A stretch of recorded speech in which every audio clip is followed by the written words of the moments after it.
Hello students, I am Dr. Ambuj Pandey, Professor of Chemistry, government Bilasa girls PG college Bilaspur. आज हम आपको aromatic amine में electrophilic substitution reaction बताएंगे, जिसके अंतर्गत आज हम हैलोजिनेशन के विषय में पढ़ेंगे। Halogenation means substitution of hydrogen by a halogenation. Halogenation के लिए जो हैलोजन मॉलिक्यूल यूज करते हैं, these are the fluorine, chlorine, bromine and iodine. Fluorine के साथ रिएक्शन बहुत ज़्यादा वायलेंट होती है, इसलिए सामान्यतः हैलोजिनेशन हमेशा क्लोरीनेशन, ब्रोमिनेशन और हम आयोडीनेशन को ही प्रेफर करते हैं। जिनमें जो रिएक्टिविटी का क्रम है वो क्रम होता है Cl, Br and I। About the aromatic electrophilic substitution in amines। amines undergo aromatic electrophilic substitution क्योंकि amine में NH2 ग्रुप एक्टिवेटिंग ग्रुप है। एक्टिवेटिंग ग्रुप है because due to the plus M effect यहाँ पर lone pair of electron is in conjugation with this aromatic group. ये देखिए plus M effect यहाँ पर क्रियाशील है और प्लस एम इफेक्ट क्रियाशील होने के कारण एरोमेटिक रिंग की ओर इन इलेक्ट्रॉन का विस्थापन हो जाता है, जिसके कारण क्रमशः ऑर्थो और पैरा पोजीशन पर इलेक्ट्रॉन डेंसिटी बढ़ जाती है। यहाँ पर देखिए पहला विस्थापन हुआ, ऑर्थो पोजीशन पर इलेक्ट्रॉन डेंसिटी बढ़ गई, इलेक्ट्रॉन फिर ऑर्थो पोजीशन पर स्थापित हो गया। कार्बन और नाइट्रोजन के बीच में क्या गया, डबल बॉन्ड, और नाइट्रोजन पर अब क्या गया, पॉजिटिव चार्ज। नाइट्रोजन पर पॉजिटिव चार्ज क्यों है, क्योंकि नाइट्रोजन का पेयर ऑफ इलेक्ट्रॉन रिंग की ओर विस्थापित हो रहा है। अब देखिए this is one of the mesomeric form और रेजोनेटिंग स्ट्रक्चर ऑफ ए एनीन। Now this is the first resonating structure. अब हम यहाँ देखते हैं कि ये जो lone pair of electron ortho position पर है, ये इस डबल बॉन्ड के साथ कॉन्जुगेशन में है because it is separated by double bond by means of this single. इस सिंगल बॉन्ड के द्वारा सेपरेट होने के कारण यहाँ कॉन्जुगेशन की स्थिति निर्मित हो रही है। तो ये जो इलेक्ट्रॉन पेयर है अब ये कहाँ विस्थापित हो गया, पैरा पोजीशन। पैरा पोजीशन पर इलेक्ट्रॉन डेंसिटी इंक्रीज हो गई। पैरा पोजीशन पर इलेक्ट्रॉन डेंसिटी इंक्रीज होने के कारण अब यहाँ पर इलेक्ट्रॉन का पेयर पैरा पोजीशन पर विस्थापित हो गया। इस संरचना को हम इस प्रकार लिख सकते हैं, नाइट्रोजन पर स्टिल पॉजिटिव चार्ज है, कार्बन और नाइट्रोजन के बीच में डबल बॉन्ड है। This is the second resonating structure और द मेसोमेरिक फॉर्म। अब हम इसे देख रहे हैं कि अब पुनः यहाँ पर कॉन्जुगेशन निर्मित हो चुका है। ये जो लोन पेयर ऑफ इलेक्ट्रॉन है ये इस डबल बॉन्ड के साथ कॉन्जुगेशन में है। Lone pair of electron double bond से सिंगल बॉन्ड के द्वारा सेपरेट है। तो इस स्थिति में क्या होगा कि ये जो लोन पेयर ऑफ इलेक्ट्रॉन है वो विस्थापित हो जाएगा ऑर्थो पोजीशन पर। ऑर्थो पोजीशन पर विस्थापित हो जाने के कारण एक नई संरचना उत्पन्न होगी, जिसमें ऑर्थो पोजीशन पर क्या है, पेयर ऑफ इलेक्ट्रॉन है। कार्बन नाइट्रोजन के बीच में डबल बॉन्ड है, नाइट्रोजन पर पॉजिटिव चार्ज है और इसको हम इस प्रकार से लिख सकते हैं। तो this is the third resonating structure. So we can say that NH2 group it is a activating group। activating group क्यों है, क्योंकि ये ऑर्थो और पैरा पोजीशन पर इलेक्ट्रॉन डेंसिटी इंक्रीज कर रहा है। तो ऑर्थो और पैरा पोजीशन पर इलेक्ट्रॉन डेंसिटी बढ़ने के कारण क्या होगा, जो इलेक्ट्रोफाइल अटैक करेगा वो किस पोजीशन पर अटैक करेगा, ऑर्थो और पैरा पोजीशन पर। क्यों, क्योंकि इलेक्ट्रोफाइल वे स्पीशीज हैं जिनके पास इलेक्ट्रॉन की कमी है। तो ऑर्थो और पैरा पोजीशन पर इलेक्ट्रॉन डेंसिटी अधिक होने के कारण नया प्रवेश करने वाला इलेक्ट्रोफाइल हमेशा ऑर्थो और पैरा पोजीशन पर ही अटैक करता है। हम यहाँ ये देख रहे हैं कि जो अमीनो ग्रुप है it is a activating group, यानी बेंजीन की तुलना में इसमें जो इलेक्ट्रॉन डेंसिटी ऑर्थो और पैरा पोजीशन पर इंक्रीज हो रही है, it is much more than the benzene. इसलिए क्या होता है कि इसमें अगर हमें सब्स्टिट्यूशन कराना है, इलेक्ट्रोफिलिक सब्स्टिट्यूशन, जैसे हैलोजिनेशन। हैलोजिनेशन यानी क्या हुआ, हैलोजन का substitution of hydrogen bye halogen. तो इस रिएक्शन में अगर हम हैलोजिनेशन, मान लीजिए हमने ब्रोमिनेशन कराया, हमें इसका ब्रोमो डेरिवेटिव बनाना है, तो ब्रोमिनेशन कराने पर क्या होगा, क्या बनाएगा, ये कौन सा प्रोडक्ट बनाएगा, जो ब्रोमीन है इसका मैकेनिज्म हम लोग बाद में देखेंगे। ये इलेक्ट्रोफाइल है, रिएक्शन से हमें क्या मिल रहा है, इलेक्ट्रोफाइल ब्रोमीन, ब्रोमोनियम आयन मिल रहा है।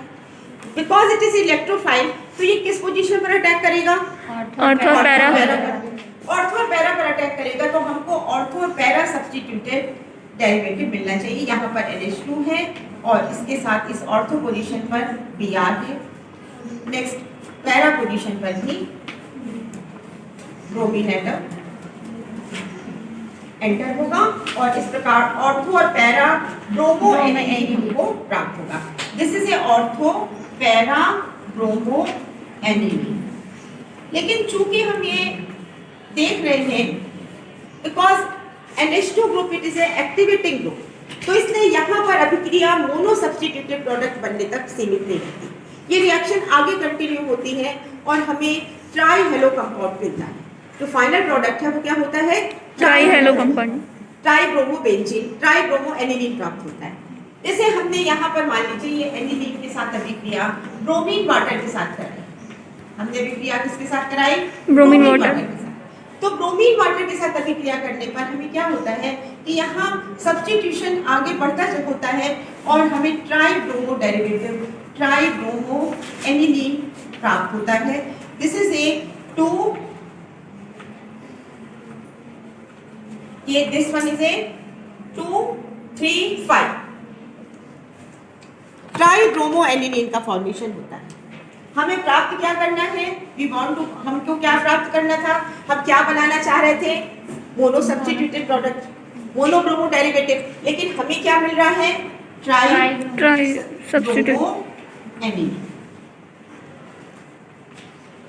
तो इसके एक्टिवेटिंग इफेक्ट को कम किया जा सकता है क्योंकि ये बहुत activate, this is activating group, यहाँ पर प्लस एम इफेक्ट क्रियाशील है और इसके कारण मोनो सब्स्टिट्यूटेड प्रोडक्ट पर अभिक्रिया स्टॉप नहीं होती, it further going on and finally try substituted product is obtained. तो अगर हमें इसको डीएक्टिवेट करना है, इसकी क्रियाशीलता को कम करना है, तो हम क्या करते हैं? इसमें उपस्थित एमिनो ग्रुप का एसिटाइलेशन करते हैं। एसिटाइलेशन करने से क्या होता है कि जो एमिनो ग्रुप है उसका एक्टिवेटिंग इफेक्ट कम हो जाता है। एसिटाइलेशन का मतलब क्या हुआ है कि ये जो NH2 ग्रुप है C6H5 NH2 है, इसका हम इसकी अभिक्रिया हम एसिड क्लोराइड के साथ कराते हैं लाइक CH3COCl, तो हमें प्रोडक्ट क्या प्राप्त होता है? दिस इज C6H5, यहाँ पर क्या आ जाएगा? COCl, सॉरी C6H5NH, नाइट्रोजन का एक हाइड्रोजन एसिड ग्रुप से विस्थापित हो जाता है। पहले भी हम आपको बता चुके हैं कि NH2 ग्रुप का hydrogen, this is A reactive hydrogen, क्योंकि स्ट्रॉन्ग इलेक्ट्रोनेगेटिव एलिमेंट नाइट्रोजन से जुड़ा हुआ है, तो ये एसिड ग्रुप से आसानी से विस्थापित हो जाता है और जो हमें प्रोडक्ट मिलता है this is C6H5NHCOCl, this is acetanilide. Acetanilide में भी नाइट्रोजन पर लोन पेयर ऑफ इलेक्ट्रॉन, ये एनिलीन का एसिटाइलेशन हुआ। एसिटाइलेशन के बाद जो हमें एसिटिल डेरिवेटिव बना, दिस इज एसिटेनिलाइट, इसमें भी नाइट्रोजन पर क्या है? Lone pair of electron. तो यहाँ पर भी प्लस एम इफेक्ट क्रियाशील है। देखिए स्ट्रक्चर क्या हुआ?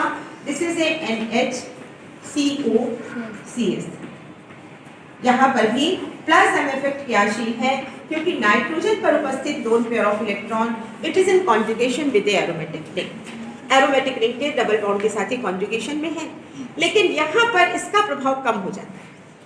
इसका जो प्लस एम इफेक्ट है इट इज लेस। क्यों?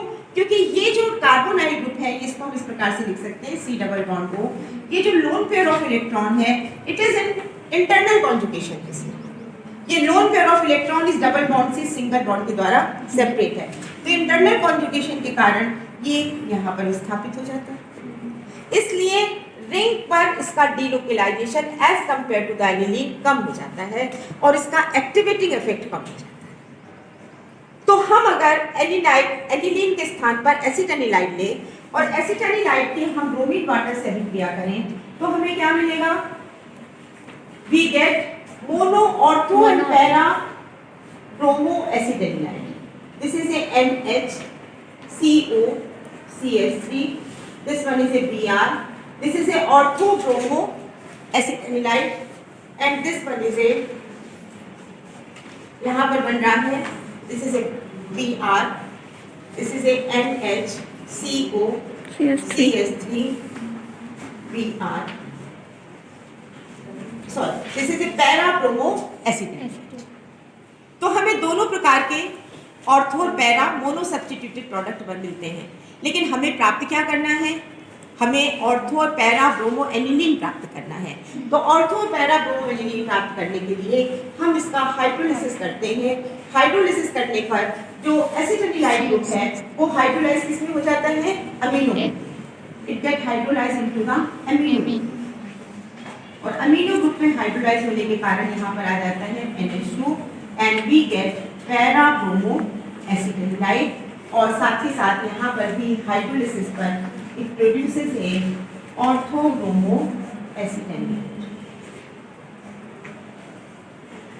अब ये बताइए कौन सा प्रोडक्ट हमें ज्यादा मात्रा में मिलेगा, किसका परसेंटेज ज्यादा होगा, ऑर्थो का कि पैरा का? पैरा। कल हमने आपको बताया है पैरा का पैरा। परसेंटेज ऑर्थो की अपेक्षा अधिक होता है, क्योंकि ऑर्थो में there is a steric hindrance takes place. Steric hindrance के कारण पैरा का परसेंटेज हमेशा ऑर्थो की अपेक्षा अधिक होता है। तो in this way we can prepare a mono substituted product. Clear to all of you? समझ में आया? This is a halogenation. हम ये हेलोजिनेशन हम क्लोरीन के द्वारा भी करा सकते हैं, ब्रोमीन के साथ भी करा सकते हैं, आयोडीन के साथ जो अभिक्रिया है वो comparatively slow. Clear to all of you? Yes ma'am. तो ये हमने इस वीडियो में हमने एनिलीन का हेलोजिनेशन देखा, जो इलेक्ट्रोफिलिक सब्स्टिट्यूशन रिएक्शन का एक एग्जांपल है। इसके बाद हम अगले वीडियो में देखेंगे nitration of aniline. This is A nitration भी एक एरोमेटिक सब्स्टिट्यूशन का, इलेक्ट्रोफिलिक एरोमेटिक सब्स्टिट्यूशन का एग्जांपल है। इसको हम अगले वीडियो में देखेंगे। स्टॉप।